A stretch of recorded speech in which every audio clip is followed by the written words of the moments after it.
To begin with, we have a picture here of my father's mother, Tomasa, and his father, Francisco. Her roots. We really had to work our butts off. Her passion. Are we talking about mortality, you know, when I die, what happens? Her legacy.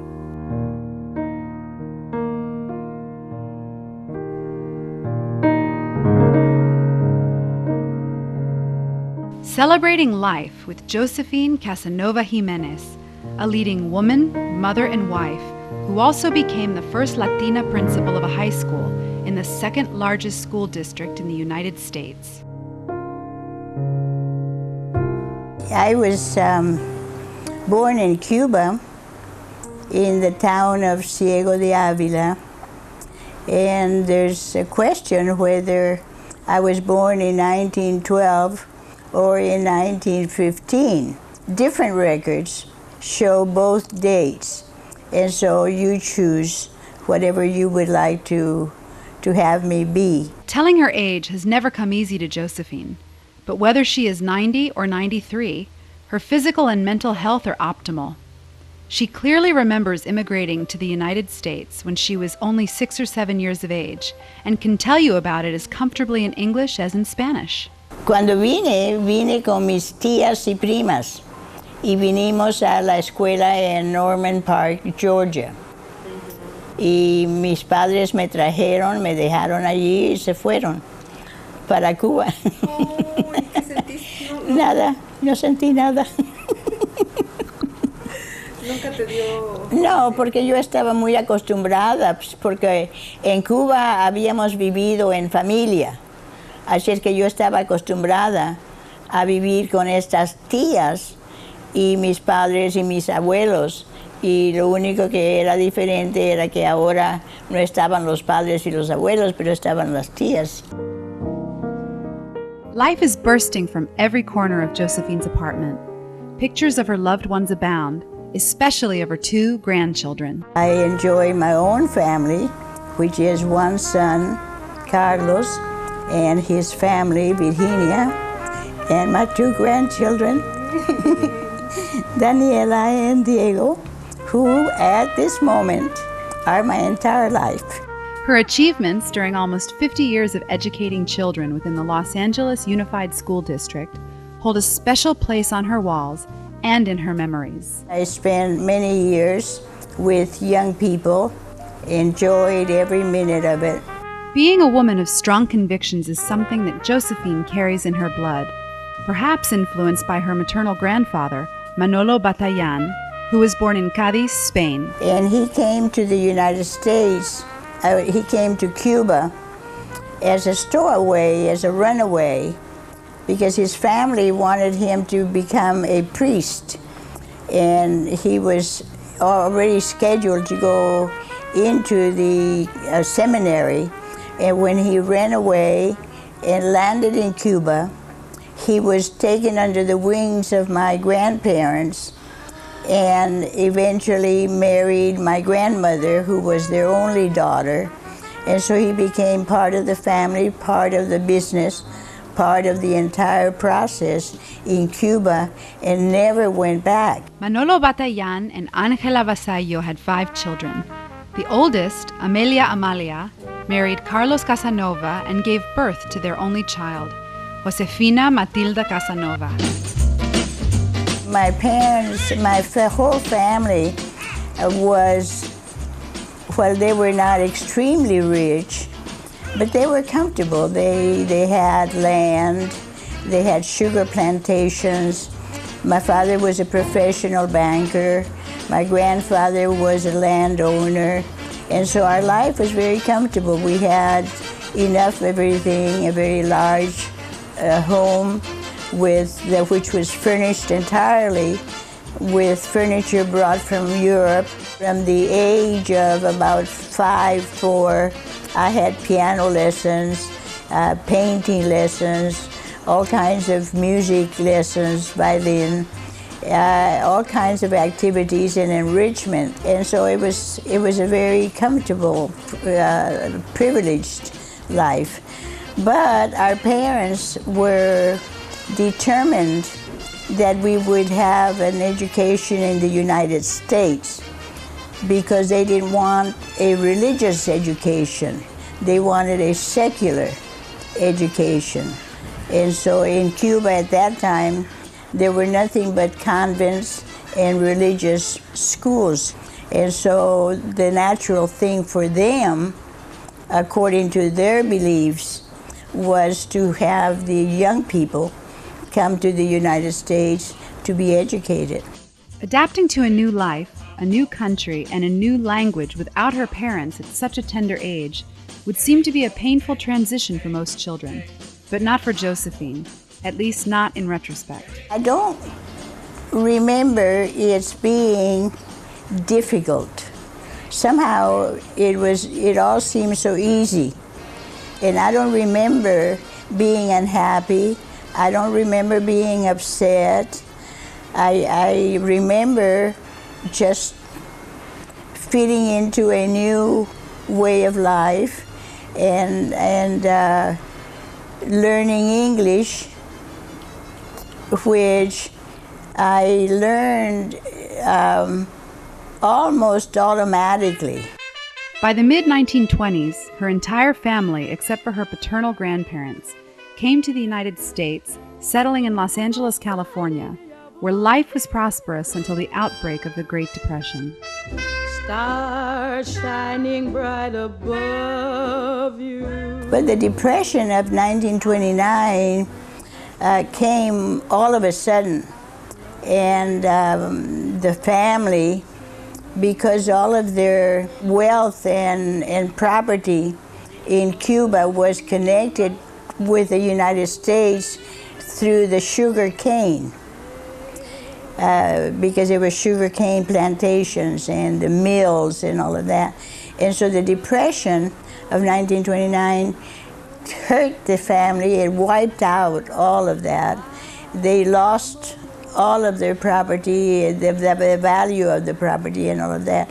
And so the family found itself having to not have the money that they always had, having always to say, we can't afford that, whereas always we had been able to have whatever we needed. And so it was a very great adjustment for the entire family. Josephine Casanova was by this time attending public schools in Los Angeles, completing her studies at Hoover Elementary, McKinley Junior High, and Jefferson High Schools. Continuing her studies in the 1930s, however, would not be easy. Ironically, her biggest obstacle would be her parents, who would send her as a young child to the United States in search of a better education, but who now did not want her to attend a university. Well, my father didn't see any reason for me to go to college.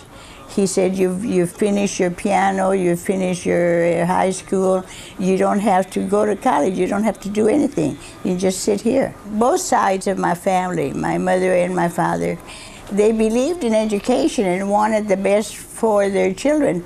But then they also believed that a daughter, particularly, not a son, but a daughter, should remain at home. And I said, no, I have to go, I want to go.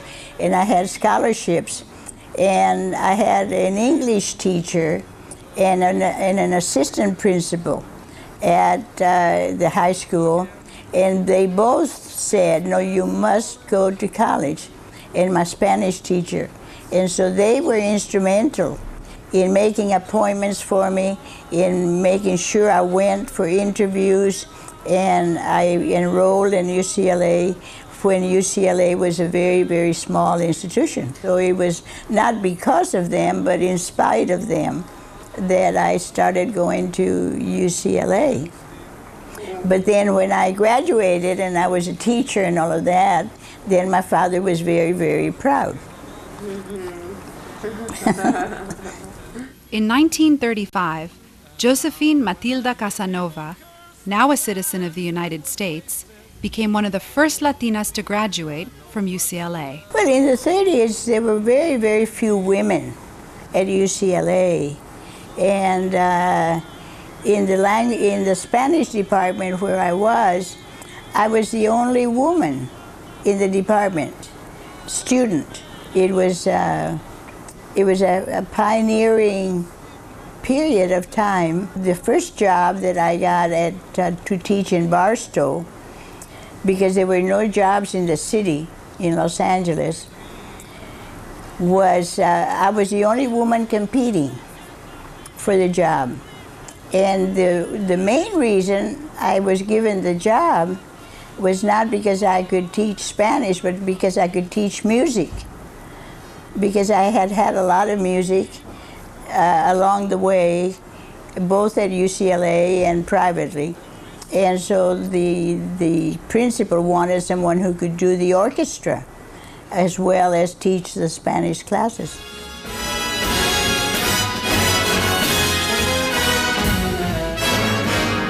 When they begin, the begin. It was also at UCLA where Josephine met and fell in love with Spanish professor Oscar Martin Jimenez. They married in the midst of World War II on the 4th of July, 1942. At the time, she had begun teaching at Chaffey High School in Ontario, California. I sent my principal an announcement of the wedding, and he wrote back, and he said, I received the announcement, congratulations. I'm so sorry that you will not be able to be coming back to Chaffey. And that was because they did not hire married teachers. And so to be a teacher in California at that time, you had to be single if you were a woman. But because of the war, other opportunities arose. Due to her language skills, she was called to duty working in the United States Censorship Office, opening and reading letters written in Spanish going out of the United States. She did this for 3 years. It was a great big section for the bracero mail. And that was the most interesting of all, because these were the farm workers that were brought to the United States to work in the fields. And those were the workers brought from Spain, from Mexico. Mostly they were not very literate and wrote their letters phonetically. And so you really had to know Spanish in order to be able to figure out what these letters said. But they were very, very interesting because they were very naive and very childlike. Besides her war-related job, life during World War II was difficult, yet memorable. There was no gas, so you couldn't drive very much. You know, you could have 7 gallons of gas for 2 weeks or 3 weeks or whatever. So there was very little driving. There was no coffee, for example. Coffee was very, very hard to get. Nylon hose were impossible to buy. And if you got a run in your stockings, then you took them to the 10-cent store where there was a lady who knew how to mend the stockings, and you would have your stockings mended. And so there were all kinds of things. If you ate a candy bar, you saved the foil, and you kept and you accumulated a bunch of pieces of foil, and you turned them in for the war effort. All kinds of things, so different from today. You know, here we are at war, a world war, and nobody's making any sacrifices. When the war ended, we were vacationing in Mexico City. And actually, we were having lunch at Sanborn's in Mexico City when over the loudspeaker came the announcement that the war had ended. And the dining room was full of American tourists. And I remember everybody standing up and tears running down their cheeks. You know, everybody is so happy to hear the news that the whole conflict had been resolved and everything was over, everybody could come home. Following the war, Josephine settled into her fast-paced married and professional life. In 1951, she gave birth to her only child, Carlos, who, like his parents, would become a teacher in the Los Angeles Unified School District. In spite of the great demands of taking care of her ailing mother, who was bedridden for 10 years, with the support of her husband, Josephine enjoyed a happy family life. I think that I was very fortunate in my husband in that he was a very encouraging person. And he never said, I don't want you to do that. He was always very, very supportive and very nurturing. And when he realized that I was having success and that I was being asked to do these things, he always said, don't worry about it, go ahead and do it, I'll help. And he was always ready to help me instead of saying, no, you can't do that because I am doing these things. And so he was always very supportive and very helpful, and he was a great father. As a teacher, Josephine continued breaking barriers and opening doors for others, establishing, for example, the first Mexican ballet folkloric group in the Los Angeles Unified School District at Garfield High School, where she was a teacher for 9 years. And that was the days where all over East Los Angeles, you know, there were signs, English only, all over the place. And I was lucky that there was a principal at Garfield, Raymond D. Brothers, who was an internationalist. He believed in travel, he believed in foreign languages, he believed in a lot of things that a lot of people didn't believe in. And so when he hired me to come to Garfield, he was interested in the fact that I had studied folklore and I had done a lot of work in folklore, and he was interested in introducing a lot of the folklore in order to bring in the Hispanic community and to bring the kids in to know something about their heritage and about their background. And so when I proposed a class in Mexican folklore, he loved it. He thought it was a wonderful idea. And so we started the program. But the teachers, especially the teachers in the social studies department, were very, very angry, and they were very suspicious, because I don't know what they thought was happening, you know, but something subversive was happening. But the folklore program gained a lot of publicity all over the city, and we used to be invited to perform before large groups. Josephine continued to excel and advance in her career. She became the second woman and first Latina to be principal of a senior high school, Hamilton High, where she worked for 32 years, 15 of them as principal. After Hamilton, she became director of instruction for all the senior high schools, and finally, an administrator supervising 30 senior high schools in Los Angeles. I think that of all of that, the most rewarding was my period as a principal at Hamilton High School, because I was there for 32 years, and I helped the school transition during very, very difficult years of the social political revolution, where the kids, you know, came to school barefooted, long hair, no bath, that kind of thing. And the families were ultra, ultra liberal. Kids could do anything, no rules, no regulations, the whole thing, you know, very free and open. To the period where we had to integrate. And whereas we were an all-white, upper middle class Jewish community, we had a black community coming in. And so during those years of transition, social political as well as racial and socioeconomic, we really had to work our butts off to create programs and to help people emotionally.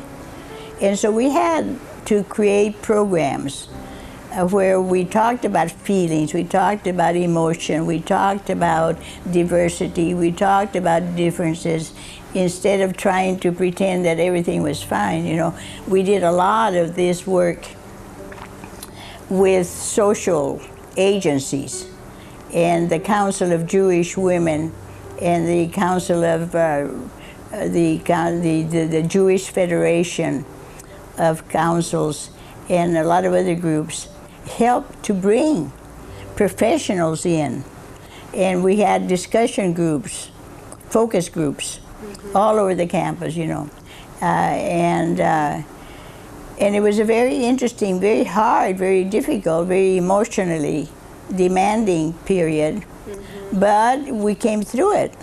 And we, I think, did a good job. Never had a friend like you. At her retirement party at 77 years of age, Josephine was honored for a lifetime devoted to education. If she had a magic wand and she could live her life all over again, what would she change, if anything? You know, I've thought about that a lot, and you know, I think that I would not change anything. I am, you know, I'm not, it seems odd to say it, I guess, but I'm not dissatisfied, you know, I'm not discontent. So many people have a lot of hangovers, and you know, they feel abused, they feel neglected, they feel ignored, they feel that they have been passed over and all of that. I don't have that feeling at all. I never applied for a job, a promotion. You know, I was always asked to do something. And so whatever positions I had, I didn't apply for them. I didn't ask to be a principal. I didn't ask to be a director of instruction. I didn't ask to be a supervisor of high schools. I didn't ask to do any of these things. You know, people came and asked me to do them. So I feel very fortunate. I feel very, very privileged that people wanted me, recognized the fact that there were some things I could do, and I'm very comfortable and very happy. I have no regrets and certainly no complaints at all. Sharing a house with her son Carlos, daughter-in-law Virginia, and grandchildren Diego and Daniela eased the transition into retirement. She enjoyed life with the family for 10 years before choosing, in 2001, Kingsley Manor, a retirement community, as her permanent home. And so I'm very happy, very content, and Kingsley has been wonderful and just the right thing for me to do and for the family, and it's great. At Kingsley, Josephine keeps a very active social life, and as head of the hospitality committee, she's instrumental in helping the new residents adjust to a new life in a new home. I can't imagine being at Kingsley and not doing something to help. And that's why I become involved in some of the things that I do. Josephine does not fear death, for to her, death is part of life. I know what is meant by mortality. Are we talking about mortality, you know, when I die, what happens? Do I go to heaven or do I go to hell, or is there a place in between, or what? You experience mortality here because you see people whom you know die. And every once in a while, somebody here dies whom you have known, you know, pretty well. And you think about that person and you think about what you remember about that person. In a way, that's your mortality. What you leave as a legacy, as a person, what your family remembers. So we ask, How would she like to be remembered? Well, I think the choice would be that I would be remembered as a good person, a caring person who has cared about family, has cared about friends, has chosen to do good things and to make a contribution in a positive way. I don't care about greatness or fame or wealth or whatever. You know, I think that if you're a good person, a loving person, and a generous person for your friends and your family, that's pretty good, you know. An inspiration to all is the way this little Cuban girl, who immigrated to the United States almost 90 years ago and devoted her life to education, views her current life, without professional titles. Great. I never had a friend